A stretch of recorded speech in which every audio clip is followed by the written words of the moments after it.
The back of the Laurel Hotel was like a little shanty. It was just, we're drinking with gangsters and locals. Hey, knock. Why wouldn't you just kick it through the big stick? Ken will be the first to say, hey, mate, you tried to get me sacked last year. I'm not trying to get him sacked. Tell them all, look at me, right? So it's just ruthless. Or no one wants to run the runner out, hey? No one wants to send the runner out. No, just give me all the good information. Tell me I'm good. Righto, welcome. We are in Adelaide for Gather Round, and we are joined by, a man of many talents. He did play some football, very, very good level of football, and he's also in the media now. David King joins us. Hello, David. Hello, boys. Thanks for the invite. Finally to get on and have a chat and have a bit of a laugh. You've been badgering us to come on, mate, but we finally get you on. No, you haven't at all. Now, BackChat powered by Paywise this year, Kingy. We ask the same question to every guest we have on. Every guest has been asked this question, right? We know you're a dual premiership player, right? Over 200 games for the Kangaroo Football Club. You are a very good footballer. Understand that, right? Very good. But for this moment, we don't care. Yep. Right? We want to know your greatest sporting achievement thanks to TABtouch, not on the football field. Ooh. Dan, give David a bit of an example. 5 for 16 under 12s Stuart Hill Cricket Club in a grand final. Bowled those figures, lost the grand final, but I got a trophy, ball, everything. Best thing I've ever done. I was under 9 hurdles champion, state athletics, 80 metres. Hurdles were barely jumpable, but I did win that.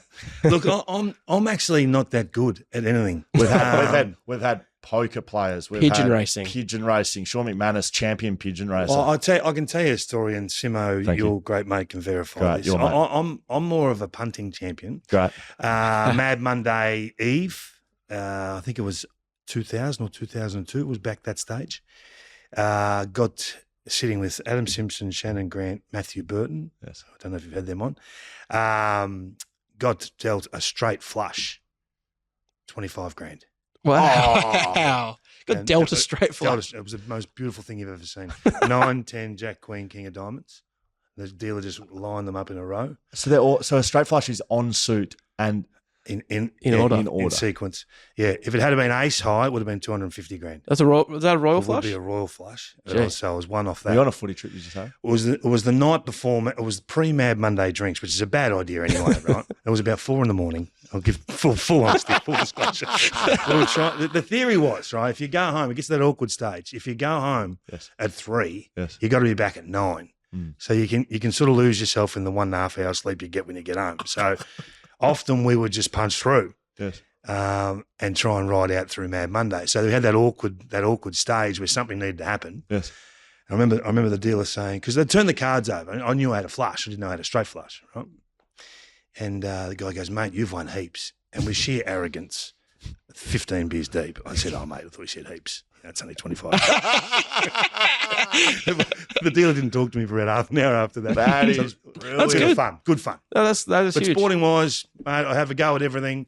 Went to Assumption College, right? So you played footy during the winter and cricket during the summer, and I was no good at cricket. So I was first slip sledging all day. That was my role. So I got nothing for you. What was life like growing up for you? Sporting family? No. Dad never played any sport at all. He's more of a building sort of guy. Could build anything. I don't know if he could build this studio you put together here, but he can build anything. He's a pretty gifted guy. So we moved houses a lot because he'd buy them, do them up. We'd go get the next one, buy them, do them up, get the next one. So we ended up somehow on a farm just out of Kilmore, which is, Assumption College area, hour and a half sort of north of Melbourne. So in the middle of nowhere, pretty isolated. So you learn a lot of skills. I've held on to none of those skills in terms of building or anything like that. But sport was massive at school. Right. 700 male boarders during my time through there, and went co-ed after that. So 700 boys. So that's where you either played footy or you played and you competed, and every training session was like a game, and it was full on. Were you good from that age? No, no, not really. We played with guys. You might know some of the names. So Peter Crimmins' boy, Ben Crimmins and Sam Crimmins, Ben was in my year. We had Matty Dundas, you might remember him vaguely. He played for Richmond in their last few years of Fitzroy. I think there was 14 guys of the 21 or 22 in our year 12 year went to AFL clubs. Wow. So it was a massive deal then. And some made it, some didn't. You need a lot of luck, you know what it's like. Back in those days, kids that come from all around Australia. 130 kids getting drafted. Now it's half that. So You had it's different. you had a decent draft class. Adam Simpson, Anthony Stevens. Simo was just a freak competitor. Simo, look, you just knew that he was going to. First day of training with Simo into the new group, and we're sort of talking. I was 22 at the stage, so I was a mature age recruit. That's why you like the mature age draft picks. I love them. I've got a soft spot for the guys that have been treated rough, Yeah. So Simo come in, first day, picks a fight with Anthony Rock while they're playing basketball or something. I'm saying, Simo, mate, this is day one. Like, seriously, just try and fit in, man. What are you doing? So we just knew straight away he was going to be exactly what Dennis Pagan was looking for, and that he'd play a lot of footy. I didn't think he'd get to 300 games like he did, but he was a ripper. Why? Why didn't you think you get to 300? Well, because not many get there for one. That's I think a the good point. Kangas have only had, half a dozen do that, but he won't mind me saying this. He worked hard for everything, Simo. And maybe wasn't the most polished footballer in terms of, he could get a ball to spin in ways you've never seen a footy spin. when he Without trying. He broke a lot of fingers, Simo. but for endeavour and attitude and application, 10 out of 10. So we always knew he was going to be, play every week type player. Yes. Yeah.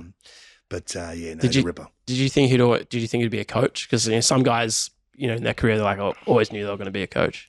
Simo was coaching for, I reckon, the last 6 years of playing. Really? Yeah. He was taking He was control. captain then as well. Well, he was taking control of midfield meetings. He was really challenging guys to do X, Y, and Z in those meetings. The review as well, all those sorts of things. So he wasn't just a player. He was always more than a player. He always had the bigger picture in mind. I know that he was the nominal captain, but he was the captain without being the captain for a long time. Ran the footy trips. No, helped I organise don't think he ever got responsibility of running the footy trips, but he was always first in the queue. Lee Colbert would run the footy trips in the back end, and anything that Duck said through the 90s, no one argued with, so he ran them during the 90s. Simo used to roll out at West Coast, so he never missed a footy trip, and he was very and that's why I love Simo. He was we had a lot of similarities, a lot of clashes because he used to drop me all the time, Kingy. But You don't like him, do you? Is there a problem here? No, that was the problem. I love him, and then he'd fucking drop me. Right? It's like, what are we doing here, Simo? Because I think we're quite similar, and the connection you get around off-field stuff, and we've had some Kangaroos boys on the pod before. That was really important for Kangaroos culture, wasn't it? I know it's changed now, the game, but for you guys getting together off field and having a beer, that was a big part of why you were successful. Yeah. Well, I think I always talk about Wayne Carey. You can't do a podcast without talking about Wayne, because Wayne was a gatherer of men. Like he was the best player, the best trainer, the most gifted player you've seen. But come knock-off time, he was first to say, hey, 2:00 tomorrow, bring your mate, not your missus, Laurel Hotel, be 40 bucks here. My mates were itching to come. In those days, we didn't have phones, mobile phones. Yeah. Right? So if you made a commitment, you were there. So and no one knew where you were. So it was twofold, upside everywhere, right? Yeah. So the back of the Laurel Hotel was like a little shanty. It's just we're drinking with gangsters and locals. But that was Wayne. That was Wayne. He just wanted the group to be together, and those that were associated with the players, hey, come and be part of the family. So we had this rolling group of 20 to 30 that would go out every weekend. And we'd run into guys from, say, Essendon and Collingwood, and they go, have a look at these blokes. There's a dozen of them. There's 20 of them. How are they doing this? Yeah. So they'd say, where have you been? So, what do you mean, where have we been? Been nowhere. We're just having a beer together. Oh, right. Thought you had a function or something. Every week, Right. So it was just great. It was a different environment, and Simo was a major part of that. When he wasn't starting up one of his businesses, I think he had a lawn mowing business there at one stage. Wash. He was doing dog wash. He was doing ATMs. He started a computer business. He didn't even know how to turn a computer Vending on. machines. Vending machines. He's done it all. Right? Any of them work? None of them worked. I don't know how Belly and Simo always had something going on. They were hilarious, and it just sort of gives us a lot of pride to see them do so well. Yeah. I'm glad that they didn't stick with the dog wash, and they tried to run. I think they tried to run the Players Association sort of IT at one stage. I thought, oh my god, this is no good. That's very good. We mentioned about the mature age recruit. I didn't realize you debuted as a 22-year-old. 22, yeah. So you were picked up as a mature age. 93 was your debut. You one time. So 93 debut. Yeah, I don't know who's beaten you, but you might still hold it. VFL AFL record for playing in preliminary finals for 7 consecutive years from debut to 2000. Yeah, that's success. Well, you didn't win 7 grand finals, no, but that is, you can't win them all. That's to walk into a footy club like that. Like you must think, oh, we just do this. This is what happens. Well, you know what it's like. You walk into a footy club, you're 22, you sort of know enough about footy, and you've been watching these guys for, you love footy, you're watching these guys on TV. And the Kangas were always on Friday nights, particularly 1993, when it was the greatest scoring year of all time. Carey, Longmire, Adrian McAdam kicked like 70 goals in 12 weeks or something in his first year. Like, they were just a sensation, the Kangas. So walking in, I knew, you shake hands, Wayne Carey says, how you going, introduces himself, Anthony Stevens, Glenn Archer, Wayne Swass, Mick Martyn, the list goes on of guys that were, you just looked and said, this group has to win a flag at some stage. And we just couldn't get to the grand final. That was our biggest problem. 94 was the Gary Ablett mark over the back. 95, we got smacked by Carlton in a prelim. And then you get there in 96 and you finally win one. The club hadn't won one for 20-odd years. But every year was preliminary final at minimum. 3 times you get through to the grand final and you win 2 and you lose 1. So it's great fun. But the awkward part about losing prelim week, which you'll know, is Mad Monday's Brownlow night. So that has a sticky end to it more often than not. So you would have had a few Brownlow nights. Yeah, a couple of beers. Well, you're cheering on Shane Woden in the background. I don't even know Shane Woden. I'm coaching. I'm coaching with Shane Woden this year at Aquinas College in WA. So you were at that one. We were sitting at the table next to him, cheering him on like he was a teammate. And the next day we're thinking, whoa, are you cheering for a Wowie? I don't even know him, right? You would have had the tips, the peroxide hair back there. You blokes are on Mad Monday at the Brownlow. Yeah, and it was, so we had to. It's awkward, right? So you race home at sort of 5, throw the suit on, grab the partner, back into the Brownlow. They know you've been on it all day, right? So the boys would say, look, if your partner gets a vote, 1 vote's 2 fingers, 2 votes 3 fingers, 3 votes the lot, right? Right. And like Boomer would get 2 voters in a row. And poor Shane, she'd be sitting there, and 5 minutes later she's not with us. So it was just interesting, It was always something happening at the Kanga. It was always a bit of a bubble in the background, Yeah. What was that? There was a core of you blokes that were at the footy club that drove that success. You mentioned a few as well. John Blakey, dad of the lizard. Very big fan of lizard here at Love BackChat. the lizard. Mick Martyn, Wayne Carey, Corey McKernan. Like, you had that core group. Do you look back now after the fact and realise that it was just a... Yeah. And caught up with Wayne last night, actually. Good to see him. Great to see him. He's terrific company. I know he's not everyone's cup of tea, and I know that things didn't finish as everyone had hoped and wanted, but you got to understand the enormity of these guys in their profile in the mid-90s. There was no other coverage on any other player. It was like Dustin Martin on steroids when Wayne was going in the 90s, and that figure, that presence, being so good to your mates and so good to your family. Like, my old man would walk in and say, "G'day, Barry, how you going?" And like, my old man, just fall apart. Yeah. How good is this? I'm having a beer with the duck, So I love those blokes, not because of footy, but because of who they are to the people. And Dennis Pagan always talks about this. He said the North Melbourne Footy Club, it's not about buildings, it's not about trophies, it's about the people. And you just got to get the most out of everyone that walks in the door. We had our facilities were awful. I always laugh about this. We had the bench press, and you didn't count the kilos. You count how far measure how far the floor went down when you lifted the bench press. The floor would give, so you knew what you were pushing by how far down you went. And we had the portables set up. We had nothing, but we were proud of our nothing. And I think those guys you talk about, Archer, Blakey, Anthony Rock, Wayne Swass, they drove that. Let's just be killers of a weekend. Sacrifice on a Saturday. Enjoy the weekend. Front up again. Train like as hard as you can. Yes. But when we're not training, we're going to have a good time. Yes. Do you see? Now you're involved more in the media, and you see how clubs operate. Do you do you sort of compare what clubs are doing now to when you were playing, and seeing why clubs are successful and why they aren't? Yeah, You guys would see it as well. I think you can tell when a club's absolutely together and united. And I think everyone's talking about Melbourne at the moment, right? Could have fractured. The whole thing could have blown up in the previous 6 to 8 weeks. Yeah. But it hasn't. And now it's sort of flipped and going the other way. There's them versus the world. It's a pretty powerful thing. I went spent a few days at the Giants, start of the year. They're exactly the same. They all live together. It's them. They're just driving each other to be better all the time and have a genuine care. There's one thing about having a teammate and then there's having a mate.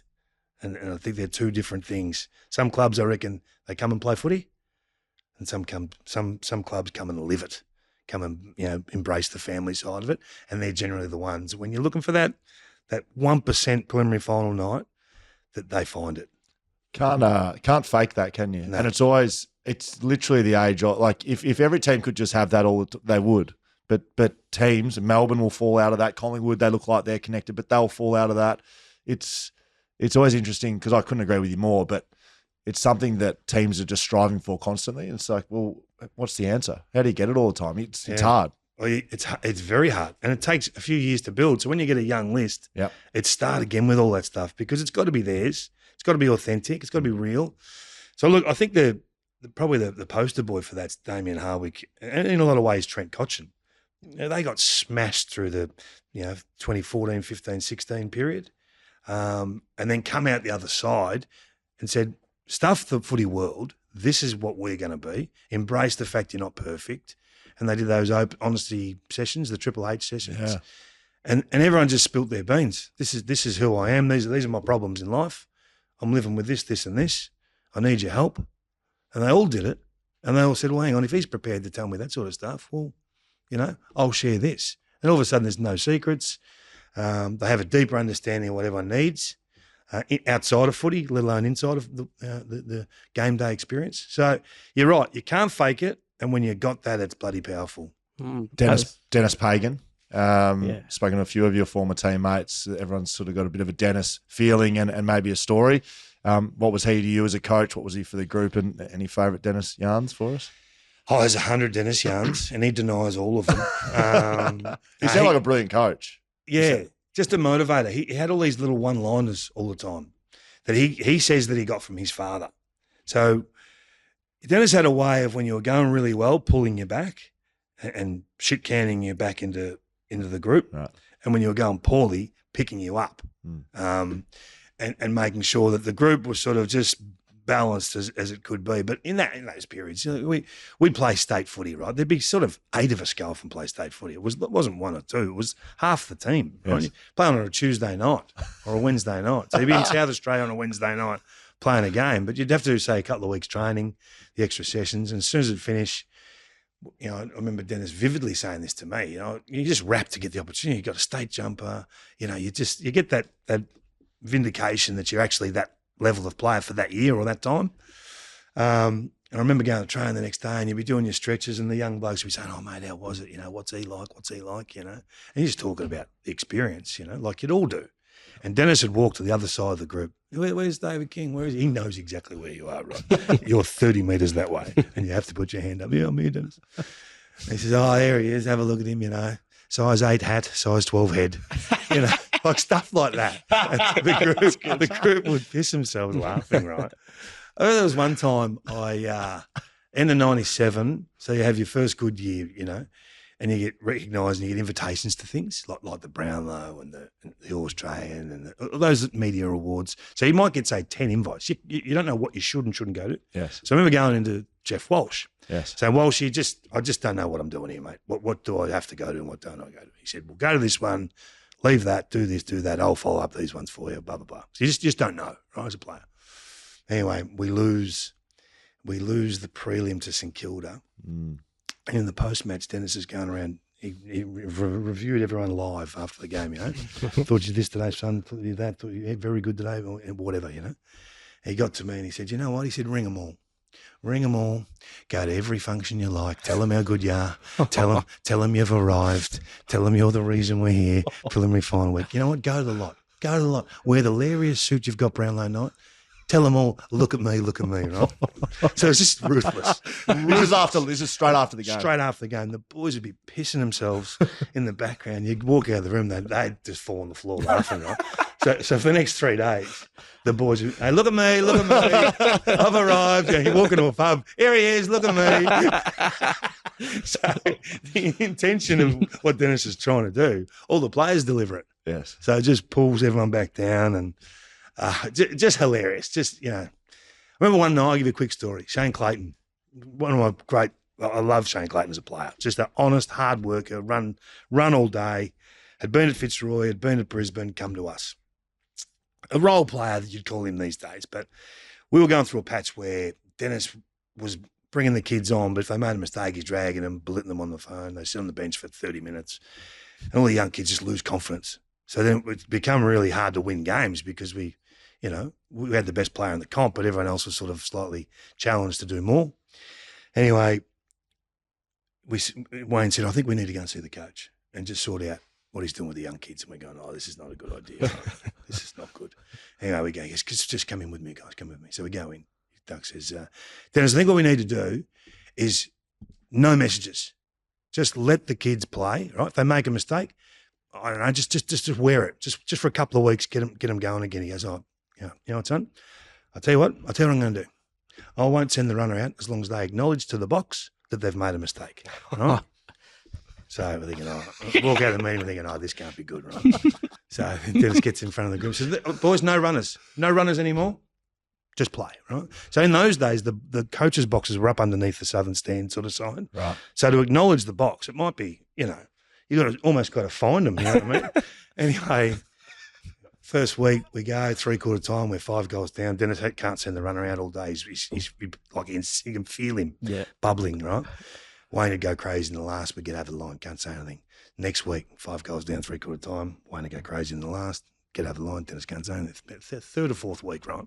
5 goals down, 3/4 time, get beat by 10 goals, right? Well, we go into this post-match. Oh, no one wants to run the runner out, hey? No one wants to send the runner out. No, just give me all the good information. Tell me I'm good. Don't give me any negative stuff. He goes, mate, I've got blokes waving to me all day.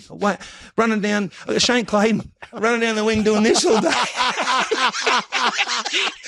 Both hands in the air like one of those bloody vacuum salesmen. The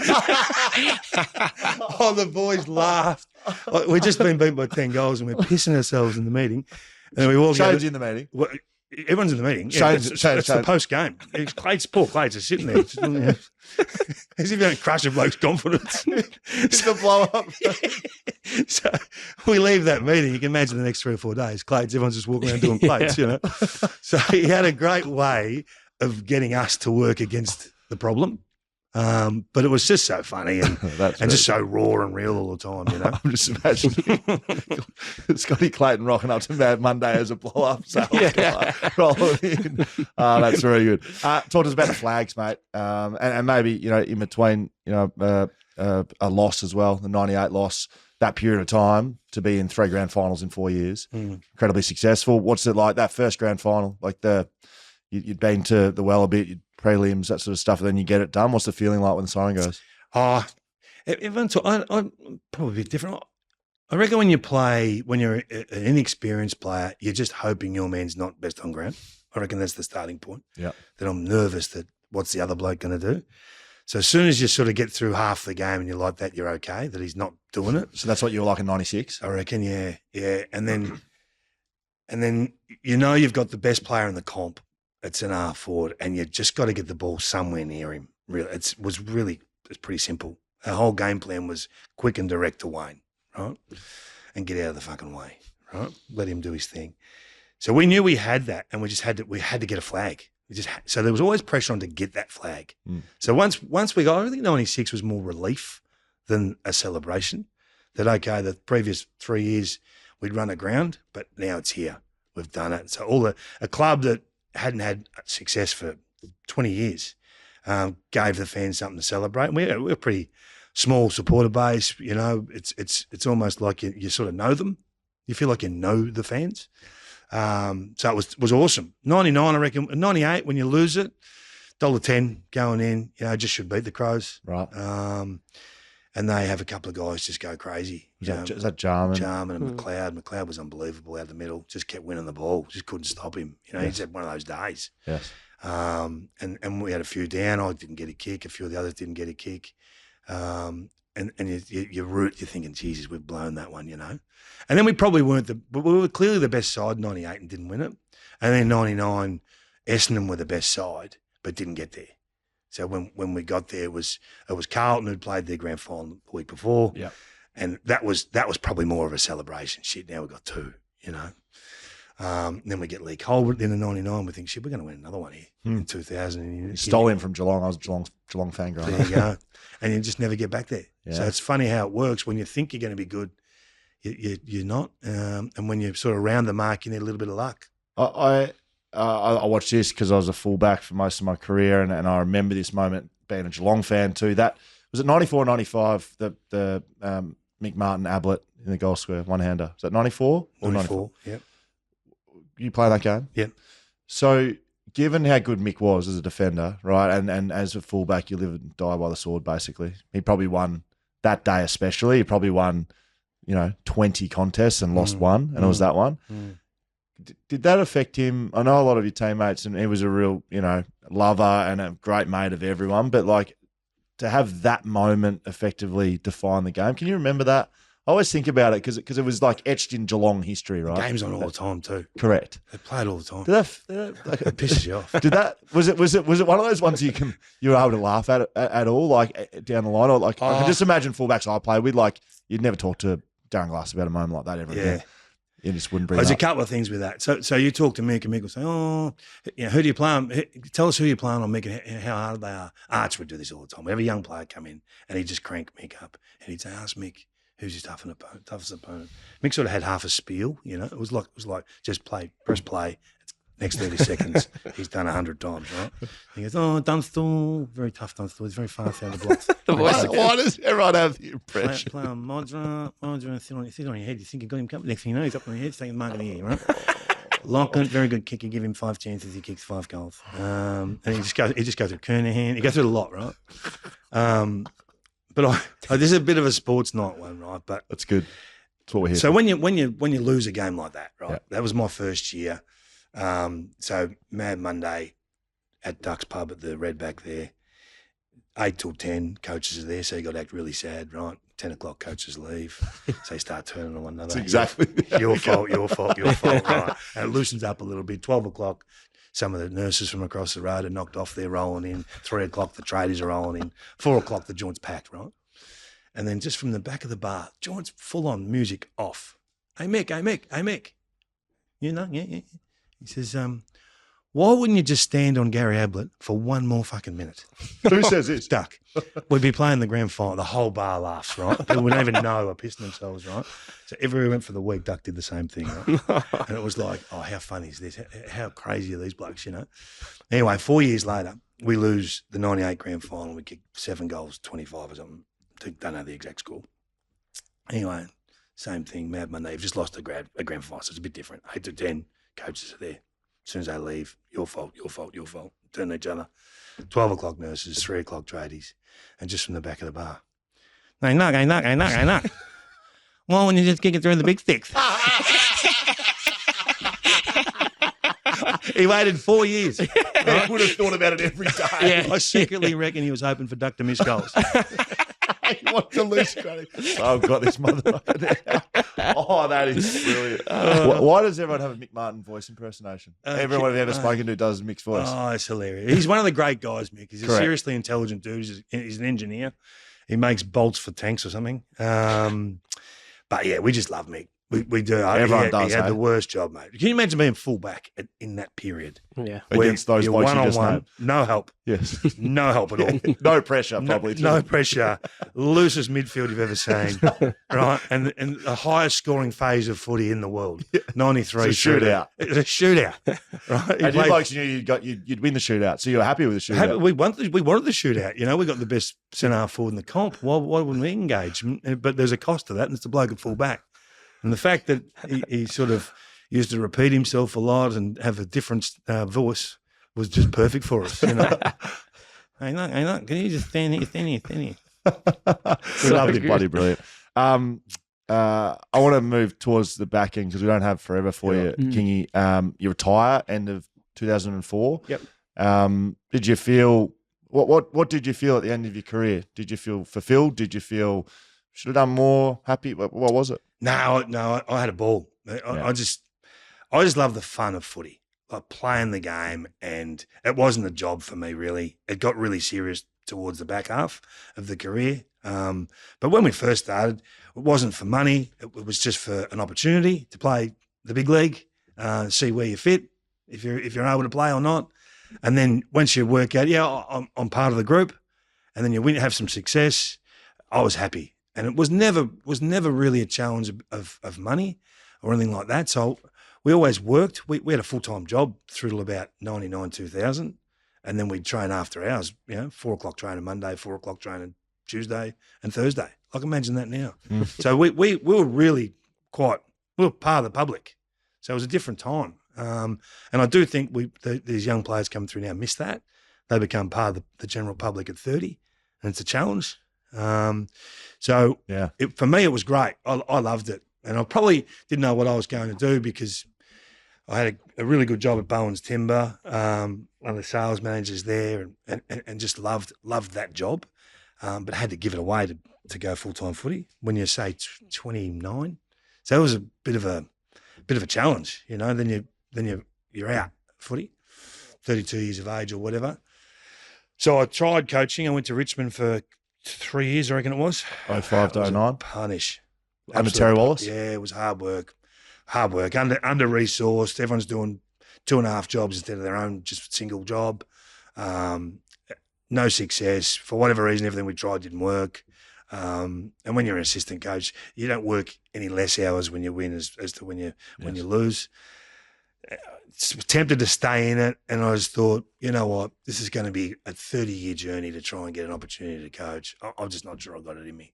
So I bailed from that, did a little bit of radio, jumped in with 3AW with Rexy and Gary Lyon was there, and Mick Sheen. Mick Sheen was outstanding to me at the start. This is how it works. This is what you got to do. You got to bring something. You got to say something.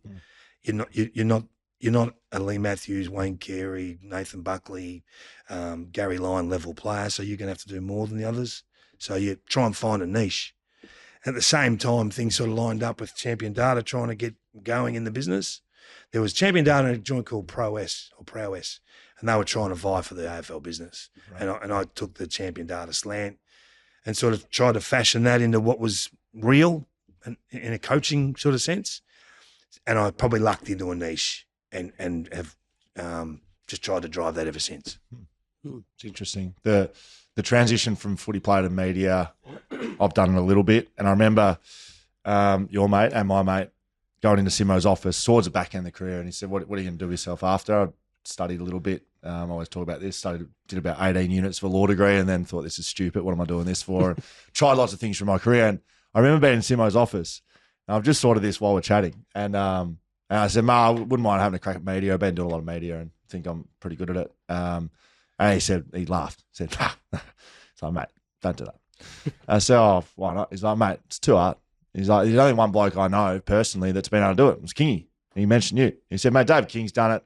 He said, same thing. He said, mate, you haven't been a Josh Kennedy. You haven't kicked club-leading goals. You haven't been All-Australian. And he said, that's fine. You've been a great player for us, but who gives a shit what Will Schofield has to say? And I distinctly remember it. And he was trying to give me good advice, probably. Maybe still is good real, advice. Isn't it? Yeah, correct. But the media landscape as a player, and it's interesting you sort of speak about that. Not that you were a role player, mate. You were better than that. You're All-Australian Premiership winner. But like not having the Wayne Carey resume. Yeah. So you were aware of that sort of coming out? Yeah. No, I knew that. And I knew that I quickly had to find a niche. And if I couldn't, I'd probably move on and get on with life somewhere else, which didn't worry me, didn't faze me. I just wanted to have a crack and see what this was all about, So there's a couple of principles with it. I always thought that if you're going to talk about someone's job, at least have done the research and give them the respect that you've watched all the games, and when you say something, in your mind, it's 100% what you believe. Don't say it just for the headline or anything like that, and make sure that if you come toe to toe with that coach, right? That you can say, this is why I've said this. Boom, boom, boom. So 2017, say they've got to manage Nathan Buckley out. He's done, right? And this is why. Boom, boom, boom. End of the year, I go to Collingwood training, you're running the Bucks. Like, you've got to be able to stand there and say, well, this is why I've said this, right? Whether you're right or wrong is irrelevant, really, at that stage. Yes. It's just an opinion. Yes. But you've called for someone's head. So you got to make sure you're well enough resourced if push comes to shove. That you can say it to their face. And that you've got a reason, not Yes. just off the hip, shooting from the hip, Yes. off the cuff. So I caught up with Nixie this morning, right? Yeah. I've called Adelaide's midfield vanilla, right? It's a bit derogatory, and maybe there's a tagline in there to sell your point. But what you're saying is there's no damage in their midfield, right? Mm-hmm. Now they won't. They'll refute that because As they should. They got to defend the player, Correct. right? Correct. We don't defend the player. But this is why I'm saying it. This is what I'm saying. This is what the numbers say. This is what the competition's doing. This is what the best teams in the competition's doing. And you're here. You could still be wrong, but you Yeah. can still have your opinion. Mate, tonight they might come out and blow Melbourne off the park and you can look silly. But right now, this is the evidence. Have you had anything based on evidence and stats and all of that, and you just got so wrong? And you Yeah. have you had any that you that Yeah. Oh, heaps. do you regret? I'll tell you what, I don't regret it. So in 2011, there's about 6 weeks to go in the season, and Cameron Mooney just got the ask for Tom Hawkins at centre half forward, full forward. And they were struggling. Hawkins couldn't get a touch. So with 12 weeks to go, he couldn't get a touch. So I said, you know what, they can't win it. They can't win at the Cats. Right? So at the time you make the call, they can't win it. Well, when they get on a bit of a run, right, Hawkins lights up for the last 6 weeks and you're going, fuck it hell. Anyway, they win the thing. Right, so you're copping it from everywhere, right? Which is part of the gig, right? I understand that. You're not immune to feedback, trust me. So the phone rings about 2 weeks after the grand final. It's Chris Scott. I'm thinking, here we go. No, just another little pile on, right? And he goes, hey, listen, I just want to give you a ring, right? Keep doing what you're doing. Keep saying what you say. He said, well, I don't have to agree with you. But if we value your opinion and we value what you're putting down to back up what you're saying, we look into it ourselves. He said, we looked into what you were saying and we didn't disagree with it at the time, but we knew we could fix that, or we knew that had a chance to come good. He said, so keep firing the bullets. You'll miss every now and then. I'm fucking glad you missed this one, but keep doing it. So I thought, well, you know what? That's a good way of looking at it. So that's how I approach it. Not everyone does, but I watch every game and I got all my numbers to support me, and I before I say something, thoroughly go through them. So if you're going to come back and engage, you have to be pretty strong yourself. Is that how you can keep a good relationship with the club then? If you can back it up with facts and stuff like that? Because obviously, we've seen some instances where there'll be clubs who just refuse to speak to a journo. Then, like, I assume that hasn't come up in the past. No, well, it does. They're not jumping out, running to say good day. Yeah, and there's some awkward moments. You call for Mark Neal to get sacked 10 weeks into his coaching. Like, everyone's going, how can you say this? So, well, this is why, and you can be wrong on that, but you take the leap of faith that what you're actually studying and your eye isn't lying. So there's awkward ones. So look, I wouldn't have signed Ken Hinckley again, right? I just wouldn't have done it. You've had the same voice for this period of time with the same sort of list and got the same results. Why is it going to change in the next 18 months? I would have put a new voice in there and tried to get the Luke Beveridge effect of the Dogs. Now, that's just my opinion, right? That can be wrong as well. They can come out and win the flag this year, and Ken will be the first to say, hey, mate, you tried to get me sacked last year. I'm not trying to get him sacked, but there are other ways to look at the same problem or the same issue. So what was Brad Scott whispering in your ear as you charged out to the three-quarter time huddle? What are you doing out there? You're too close, King. Yeah, I don't know. I didn't see him coming. I know that. And then he managed to put shit on me for not seeing him. I don't know how that works, but he was going to kill you. His eyes. And they're entitled to be like that. Yeah? When was that over? Well, I was probably got a bit frustrated with how he was coaching at the Kangas, and it had become stale. It had become tired. Right? It had got to a point where it wasn't going to recover. Right? And when coaches know they're gone, they don't do match committees. Things fall away. They become a one-man band in terms of selection. If the game plan's broken, it stays broken. And everyone just loses their passion for footy at the footy club. Yeah. And you can see it when teams play. I thought it was at that stage. I wrote a pretty scathing article and called him a visitor, which is probably on the nastier side of fair. Yes. And he didn't like it. And he was Which is fair. he was For him not absolutely. Yeah. And in hindsight it probably was overs, but I'd had enough. And I just thought, nothing's changing. This is he a North Melbourne person or is he just a visitor? And that was what I wrote. Because he was 1 second away from putting an elbow through Yeah. his And you know what? Geez, that would have He been probably good. That would have should been good for TV. He probably should have. Do you go harder on North then because they're close to you? No, I don't go harder. I think you have the same view. You can't be critical of 17 clubs and protect North. Yeah, They're all in the same basket. Do I love them? Do I want them to go well? Absolutely. But if they're there to be critiqued, it's a blank canvas. Right, we're going to move here, Kingy. Usually this part of the podcast, we call this social media. Social You media. like that? I thought you might like that. it, Yeah, I thought so. You'd be involved in a lot of production meetings coming up with titles and things. I thought you might like that. Absolutely. That's Social media, usually the people get asked questions, but because we've come here to gather around, late call up, we've changed things for social media. This is the BackChat Backman Diaries section, right? Not a lot of defenders on Fox Footy. Might tell you, Kingy. No. I know you played a bit of time there. The men's department. Right, okay. But at times you spent some time in the midfield as well. Yes. So would you call yourself a backman or a No, midfielder? backman, definitely a backman. Okay. So you may be, you realise you and I know I'm a part-timer. Yeah. There's Who else is there? There's no one. I'll tell you right now, I've done the research. I've done the numbers. Ruzi? Hey? Would you classify Ruzi when he was in the media as a backman? But he's not on the Fox Footy roster. The okay. current Fox All Footy right. roster has Okay. no backman. Pav won the Other All than Australian back there. Look, listen, Pavlich, Dunstall. Oh, no, Pavlich isn't a backman, mate. Pristine He got Pavlich. out of there as soon as he could. Pristine. Right, Pavlich, Dunstall, Brereton, Lyon, Yeah. Rewalt, Buckley. Buckley, Lewis. Johnson, Yeah. Lewis. No, Not I'm one. hearing you. I'm Right. hearing you. So, on the back of that and some other things have been happening, the Golden Fist has fallen away a little bit. Yeah. Right. Okay. Nice. Nick Dacos got 3 votes last weekend, which is, I would say, disgrace. Others would be lower than that, but that's where I'm at. So we created the Jack Buckley medal. So the BackChat Backman of the Year last year.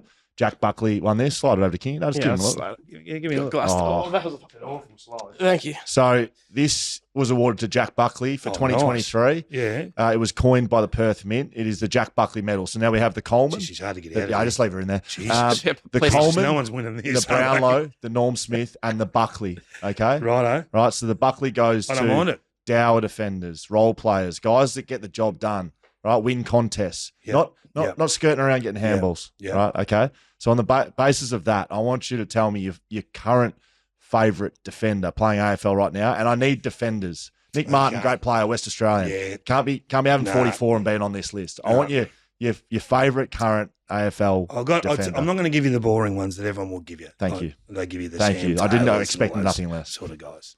I'm going to give you someone who you personally will love. Connor Iden. Yes. Yeah, we love Connor Mate. Iden. He's Mate. in your wheelhouse. Geelong boy, mate. Is he? Geelong boy. I don't know anything about him except what I see of a weekend, and he is a freak.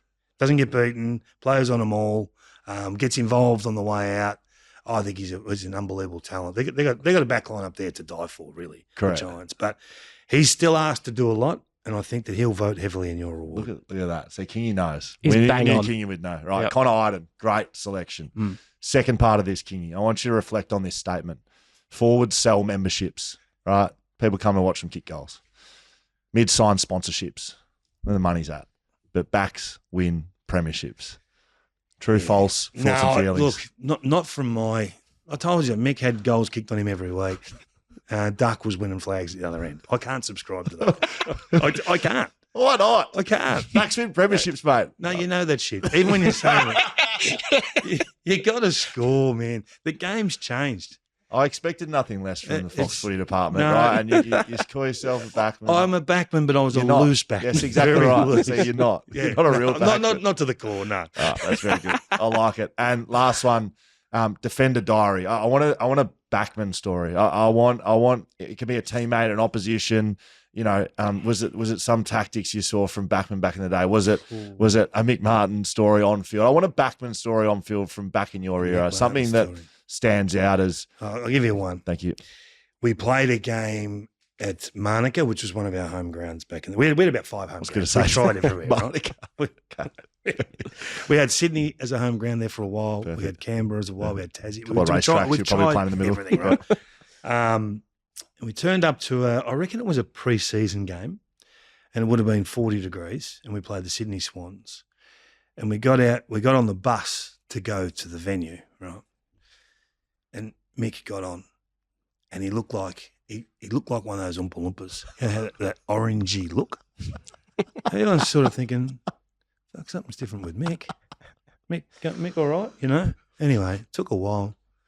I think it was dark. I said, are you wearing fake tan, Mick? Mick's turned up for the first time in his life, game day, with fake tan. Why? Playing on Plug a Locket. Why? Yeah. What was he? It's just running down his face. As he started to sweat, you could see it just running down his face. What was he thinking? I reckon Plugger kicked 10 on Mick, who just wasn't really with us. And after the game, Dennis went crazy. And the boys just gave it to him forever. Why he rolled out the fake tan. Why? Must have been a confidence thing. I don't know. He's lathered it on himself. It just looked. He looked orange. He just looked off. You look at him and think, is Mick well? What year? Yeah, we need to try and find some footage. That's a good question. It would have been, I'm going to say, 96. Started 96. Okay.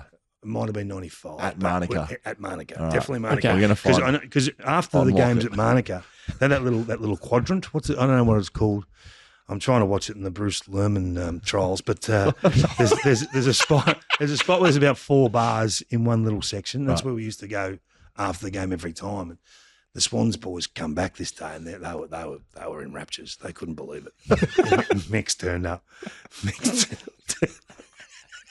That's so, fake tans. It might have been the same day. I know Mick stories just keep coming, right? But we had one of our board members, Robert Smith, had a mild heart attack in the rooms after the game. So as they're putting him on the trolley to wheel him out, Mick come over and said, hey, Smitty, do you need your shoes? He's taking the shoes off him as they're wheeling him out in the trolley so he can wear his shoes out that night. Smitty survived. Yeah. Smitty survived and got his shoes back the next day. Only Mick could do that. Far out. It's hilarious. Mate, that was brilliant. Some really good laughs. We could sit here and chat to you all day. I know you're a busy man as well. You can't take the Jack Buckley with you, mate. No one can take it. He's got his own. No one can take it. No one can take it. Yeah. But as you said in media, you got your stats. Just remember the Jack Buckley medal, right? The Golden Fist gets. What's the criteria? Give me the number one. So there's votes every week. Yeah. Right. Oh, it's a weekly. There's votes every week. Who's winning it now? Harris Andrews is up there a little bit. That's unlike we've you. got that's Alex Pearce. Just hang on. Alex Pearce is leader. Oh yeah, because you're West Australian, you have to vote the West Australians. Been best on ground for 2 of the three wins. They're 3-0, Kingy. You're a stats man. They're 3-0. Flag mantle. Right. You're not doing that again. Wharfy time. It's Wharfy time. It's Wharfy time. No, it's not flag mantle. It's Wharfy time this time. That's what our merch says. Didn't work last That's time. what our merch says. All Now, Kingy, we are done and dusted. Remember the Jack Buckley medal. A big thank you to KO Sports for getting us here. Yeah. A massive thank you to our sponsors, Paywise, ID Athletic, Whippersnapper Whisky, Mumba Digital, TABtouch, Shelter, Brewing Co, Leadable Precinct. We have a few, Kingy. BackChatPodcast.com.au. You can follow us on socials, BackChat _. You didn't find any more leaders, did you? Anyone more? Leaders? I thought you were looking for the leaders. Oh, here we go. Charlie Ballard, Sam Collins. Here we go. Sam Collins. Billy He holds this Frampton, Darcy Moore. award really close to his heart. He's had to go to the Darcy back. Moore. He's had to go to the backup. Sam De Koning, Jacob Wiedering. Oh, get off the fullbacks. Flare around a little bit. Who would you like to say? Connor Ryden. That's a very good point. Where is he? Where is he on the list? He hasn't got any votes this week. So you ask what the credentials are. Yeah, it goes into the algorithm, King. Yeah, we got no. And we can't actually reveal it. All right. we can't reveal what it is. It's too I complicated. want a text from you in 6 weeks' time to give me an update, and I'll help the push. Only if you're I'll help pushing the it push. across. I don't want the same names in there. You're a hardworking man in media. I need it Push. pushed across all I'm happy to push, platforms. but I'm not pushing Harris Andrews. That's fair enough. I need something a bit more range. David King, thank you very much. On you, boys. Yeah, thank you.